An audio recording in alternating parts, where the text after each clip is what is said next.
நம்ம ஊர் அலப்பறை ஸ்டார்ட் ஆக போகுது ஜூலை 5லேருந்து. இப்போ எதுக்கு இப்படி டிஃப்ரெண்ட்டாக இன்ட்ரோ கொடுக்குறேன் அப்படின்னா, டிஎன்பிஎல் வருகிற 5ஆம் தேதியிலேருந்து ஆரம்பமாக போகுது. ஸோ போன தடவை வந்து 4 இடத்துல 3 இடத்துல அப்படின்னு சொல்லி பிரித்து வச்சுக்கிட்டு இருந்தாங்க. இந்த தடவை பாரபட்சமே இல்லாமல் 5 இடத்துல சேப்பாக் இன்க்ளூடிங் அப்படின்றது சூப்பரான ஒரு விஷயம்.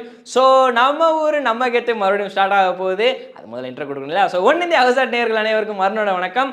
டிஎன்பிஎல் 2024 வருகிற 5ஆம் தேதியிலேருந்து ஆரம்பிக்க போகுது. ஸோ இதுக்கான ஸ்குவாட் எப்போ விட்டுருந்தாங்க, பட் இப்போ வந்து கண்டிப்பாக அனாலிசிஸ் பண்ணி ஆன்ற ஒரு கட்டாயம். அதனால் வந்து ஒரு ஸ்குவாட் அனாலிசிஸ் தான் இது. எனக்கு தெரிஞ்சு இந்த 2 டீம் வந்து எனக்கு 2022 அந்த மாதிரி 23 அந்த மாதிரி காலகட்டத்தில் வந்து ரொம்ப பிடிச்சி போச்சு. இதுக்கு முன்னாடி வந்து பார்த்தீங்கன்னா நான் திண்டுக்கல் டிராகன்ஸ்க்கு 2T பேட்ரியாட்ஸ் இருந்தப்போ 2T பேட்ரியாட்க்கு அப்படி இப்படின்னு சொல்லி சப்போர்ட் பண்ணிட்டு இருந்தேன் நான் பர்சனலாக. பட் எப்போ இந்த 2 டீம் உள்ளே வந்ததோ அப்போவே வந்து எனக்கு ஸ்குவாடும் அந்த பிளேயர்ஸுமே வந்து கொஞ்சம் பயங்கரமாக பிடிக்க ஆரம்பிச்சிச்சு. முதல்ல வந்து நெல்லை ராயல்ஸு, அதுக்கப்புறம் லைக்கா கோவை கிங்ஸ், PS1 அந்த மாதிரி டைம்ல இருந்தே வந்து பார்த்தீங்கன்னா லைக்காவோட அவங்களோட PS1ஓட ப்ரொமோஷனும் பயங்கரமாக இருந்தது. அந்த லைக்காவோட ஜெர்சியில் பின்னாடி வந்து பேருக்கு பதிலாக PS1ன்னு சொல்லிட்டு போட்டு அதை பயங்கரமாக பண்ணியிருந்தாங்க. நெல்லை ராயல்ஸ் வந்து பயங்கரமாக 2022, 23 அந்த காலகட்டத்தில் வந்து பார்த்தீங்கன்னா செம்ம டீமாக இருந்திருந்தாங்க. அவங்களுக்கு ஒரு சஞ்சய் யாதவ் இருந்தார், ஓப்பனிங்கில் வந்து சூரிய பிரகாஷ் இருந்திருந்தாங்க, ஸோ லக்ஷ்மணன் இருந்தாப்புல. ஸோ இப்போலாம் வந்து தரமான பிளேயர்கள் இருக்கும்போது அஜிடேஷ் அவர்லாம் வந்து என்ன மாதிரி ஏனுங்க ஒரு 18 வயசு தாங்க இருக்கும் அப்போ அவருக்கு, தரமான அடி அடிச்சுட்டு இருந்தாப்புல. ரித்திக் ஈஸ்வரனா இருக்கட்டும், அது போக வந்து பார்த்தீங்கன்னா இங்கிட்டு ஒரு லைக்கா கங்கா ஸ்ரீதர் ராஜு, நிதிஷ் ராஜகோபால்னு சொல்லிட்டு எல்லாருமே தரமான பிளேயர்களாக இருந்தாங்க. பட் இப்போ ஒட்டுமொத்தமாக ஆக்ஷன்னால எல்லாருமே குளறுபடி எப்படி சொல்கிறது, இந்த ஹெட்செட் நம்ம வயர்டு ஹெட்செட் வந்து சிக்கனம் எப்படி இருக்கும் அந்த மாதிரி இருக்குது. ஸோ ஒரு சின்ன குட்டி அனலைசிஸ் தான் இது. முக்கியமாக வந்து இப்போ 2 டீமாக தான் போக போகிறோம். முதல் 2 டீம் என்னென்னா நெல்லை ராயல்ஸு, அது போக வந்து பார்த்தீங்கன்னா ஆல் டைம் ஒரு எப்படி சொல்கிறது, எந்த டைமும் பார்த்தாலும் இவங்களை பார்த்தா மிரள்ற மாதிரி ஒரு டீம். ஸோ நன்னதை தான் சேப்பாக் சூப்பர் கில்லி.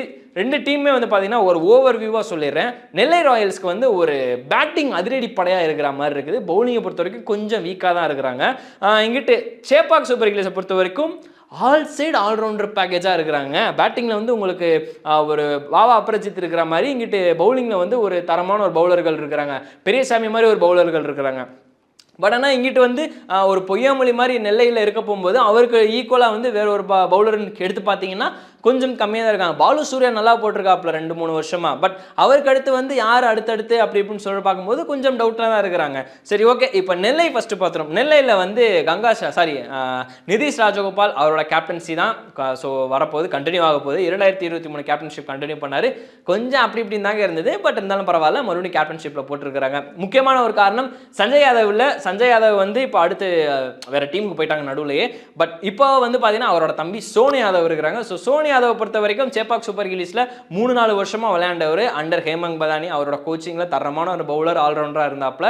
நிறைய ரன்கள் கொடுப்பாப்புல. பட் இருந்தாலும் ஓகே, தரமான பிளேயருங்க, சூப்பராக தான் விளையாடுவாப்புல. அது போக வந்து பார்த்தீங்கன்னா உங்களுக்கு ஒரு சூரிய பிரகாஷ் இருக்கிறாரு. எனக்கு தெரிஞ்சு இந்த 2022 காலகட்டத்தில் வந்து பார்த்தீங்கன்னா 22-23 அந்த காலகட்டத்தில் வந்து சூரிய பிரகாஷும் இன்னொரு ஓப்பனருமே வந்து மாறி மாறி சிக்ஸர் மலையை புரிவாங்க.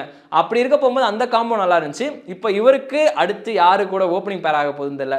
நிதிஷ் ராஜகோபால் இவருக்கு பர்சனலாக என்கிட்ட பிடிச்சதுன்னா வந்து இவர் ஒரு டிபிக்கல் ரைனா ஃபேன். ப்ளஸ் இவரு கூட இன்னொருத்தர் சதுர்வேதி அவருமே வந்து ஒரு டிபிக்கல் ரைனா ஃபேன் தான். ஆக்சுவலி அவரோட பேட்டிங் ஸ்டைல் அப்படி தான் இருக்கும். நிதிஷ் ராஜகோபாலை பொறுத்த வரைக்கும் கேப்டன்ஷிப்பில் லிட்டில் பிட் அங்கங்கே ப்ரெஷர் ஆனாப்ல. பட் ஒரு சில மேட்சஸில் வந்து நல்லா ஆடிட்டு இருந்தார். சீக்கம் மதுரை பேந்தர்ஸ்க்கு எதிராக வந்து ஒரு தரமான ஒரு 87 ரன்கள் அடிப்பாப்ல. அதுக்கடுத்து வந்து சேலம் ஸ்பார்டன்ஸ்க்கு இடையே வந்து ஒரு சூப்பரான குயிக் ஃபயர் 18-20 பந்துகளுக்கு 45 ரன்கள் அடிப்பார் 2023. ஸோ அந்த மாதிரி ஒரு சாலிட் நாக்கு இவர்கிட்ட இருந்து எதிர்பார்க்கலாம். அதே மாதிரி ஒரு சின்ன ஓடிஐ டெஸ்ட் நாக்குமே வந்து இவர்கிட்ட எக்ஸ்பெக்ட் பண்ண முடியுது வர வர. காரணம் கேப்டன்ஷிப் ப்ரெஷரா அப்படின்றது தெரியல. பட் போக போக போக அதை எப்படியும் கரெக்ட் பண்ணிப்பாரு அப்படின்னு தான் சொல்லி ஆகணும். இப்படி இங்கிட்டு ஒரு நெல்லைக்கு இப்படி ஒரு பேட்டர்கள் இருக்க போகும்போது பொய்யாமொழி ஒரு ஒட்டுமொத்தமாக ஒரு டிஎன்பிஎல் அப்படின்னு எடுத்துக்கிட்டாலே உங்களுக்கு ஒரு பெரியசாமி, டேவிட்சன் அப்படின்ற ஒரு பவுலர்கள் பட்டியலில் வந்து தாமரைக்கண்ணன் அப்படின்ற ஒரு பவுலருக்கு பட்டியலில் வந்தீங்கன்னா இவரோட பேர் இல்லாமல் இருக்காது. பொய்யாமொழி தரமான ஒரு பவுலர். எனக்கு தெரிஞ்சு போன வருஷம் நினைக்கிறேன், போன வருஷம் தான் ஒரு 5 விக்கெட் ஆள் எடுத்தாப்புல பொய்யாமொழி. ஸோ போன வருஷம் வந்து த்ரூ அவுட்டாக ஸ்லோவர் பாலில் வந்து கலகிக்கிட்டு இருந்தாப்புல. 2022 சரி 23 டிஎன்பிஎலும் சரி 2 வருஷமே தரமாக ஸ்லோவர் பால்களை பயங்கரமாக விக்கெட் எடுத்துக்கிட்டு இருந்தாப்புல. ப்ளஸ் பாலு சூர்யா ஒரு தரமான ஒரு ஆப் ஸ்பின்னர். முக்கியமாக வந்து விக்கெட்டான நிலைமையில் அவரோட ஆம்பால் பயங்கரமாக யூஸ் ஆகிருக்குது நெல்லை ராயல்ஸ்க்கு. ஸோ அதுவே வந்து அவங்களுக்கு ஒரு டீமுக்கு மிகப்பெரிய அடிஷனல் இருக்கும். இன்ஃபேக்ட் அவரை வந்து அப்படியே ரீட்டைன் தான் பண்ணியிருக்கிறாங்க. இது வந்து ஒரு முக்கியமான விஷயம். ஆதித்யா. ஸோ ஆதித்யாவை பொறுத்த வரைக்குமே வந்து பார்த்தீங்கன்னா அவரும் ஆரம்பகட்ட காலத்துலேருந்தே ஒரு தரமான ஒரு பேட்டர் தான். முக்கியமாக எல் விக்னேஷும் ஆதித்யாவுமே வந்து ஒரு நல்ல பேட்டிங் காம்போவாக இருந்தாங்க ஒரு காலகட்டத்தில். பட் ஆனால் போக போக போக அவங்களுக்குள்ளே டீம் பிரிஞ்சதுனால வந்து ஆதித்யா இப்போ நெல்லைக்கு ஆடிட்டு இருக்காங்க. இதுக்கு முன்னாடி வேற ஒரு டீமுக்கு ஆடிட்டு இருந்தாங்க. ப்ளஸ் ரித்திக் ஈஸ்வரன் இருக்காரு, அஜிதேஷ். ரித்திக் ஈஸ்வரன், அஜிதேஷ் 2 பேருமே வந்து ஒரு தரமான ஒரு பேட்டர்.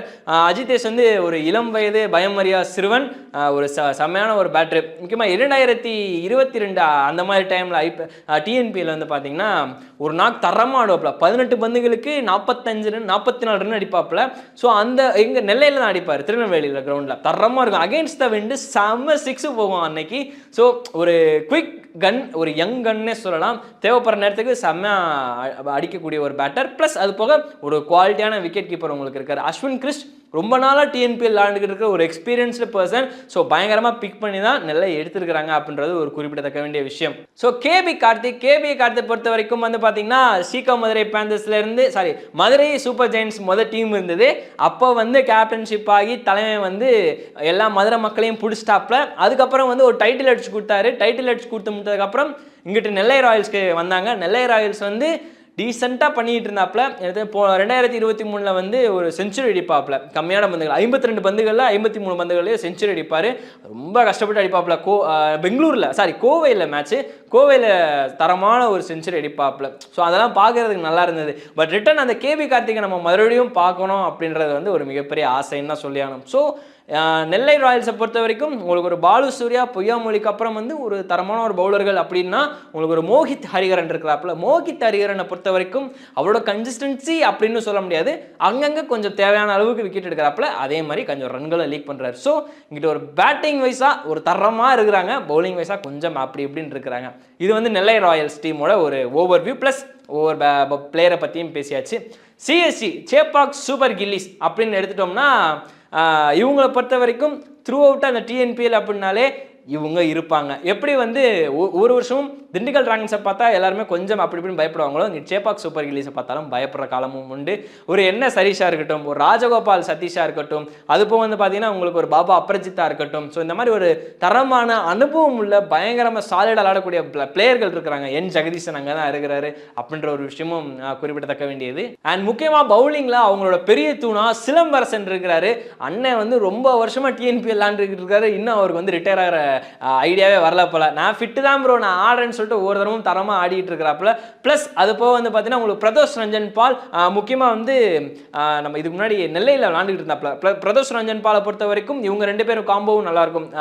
யார் நம்ம சூரிய பிரகாஷும் பிரதோஷ் ரஞ்சன் பால் 2 பேர் காம்போவும் நல்லாயிருக்கும். ஸோ இப்போ இவர் வந்து சேப்பாக்கு வந்திருக்காருன்றது ஒரு முக்கியமான ஒரு விஷயமா இருக்குது. அபிஷேக் தன்வரை பொறுத்த வரைக்கும் கோவையில் தரமாக போட்டுக்கிட்டு இருந்தாப்புல. பட் இப்போ வந்து கோவையில் ஒரு 4 விக்கெட் எடுப்பார், 40 ரன்கள் 4 விக்கெட் எடுப்பார். அந்த மேட்ச் வின்னிங் ஸ்பெல் அது. ஸோ அது போக ஒரு குரூஷியலான ஸ்பெல் நிறையா போட்டிருக்காரு. நல்ல பவுலருங்க உண்மையிலே. ஸோ அவங்களுமே சேப்பாக் சூப்பர் கில்லிஸ் எடுத்திருக்காருன்றது ஒரு சூப்பரான ஒரு விஷயம். ஸோ சேப்பாக் சூப்பர் கில்லிஸை பொறுத்த வரைக்கும் ஒரு ஆல் சைட் டாமினன்ட் பண்ணணும் அப்படின்ற ஒரு காரணத்தினால வந்து நல்லா எடுத்து வச்சிருக்கிறாங்க டீமை. முக்கியமாக வந்து உங்களுக்கு பேட்டிங்கில் ஒரு என் ஜெகதீசன், பாபா அப்ரஜித், ஒரு ராஜகோபால் சதீஷ் அனுபவமுள்ள ஒரு பிளேயரு.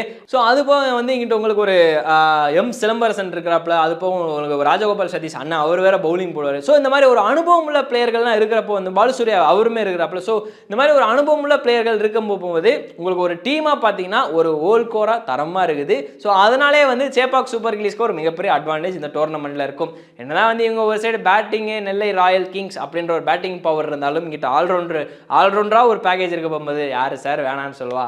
ஸோ இந்த 2 டீம் இன்னைக்கு பார்த்துட்டோம். அடுத்தடுத்து அப்கமிங்கில் அடுத்தடுத்த டீம்லாம் வந்து பார்ப்போம். அதை வந்து மறந்துடாதீங்க. ஸோ டிஎன்பிஎலுக்கு நம்மளோட வீடியோஸ் கண்டினியூவாக வந்துகிட்டே இருக்கும். அதே பார்க்க மிஸ் பண்ணிடாதீங்க. வேற ஒரு வீடியோ வந்து அருண் உங்களை சந்திக்கிறேன். அன்டில் தென் வணக்கம்.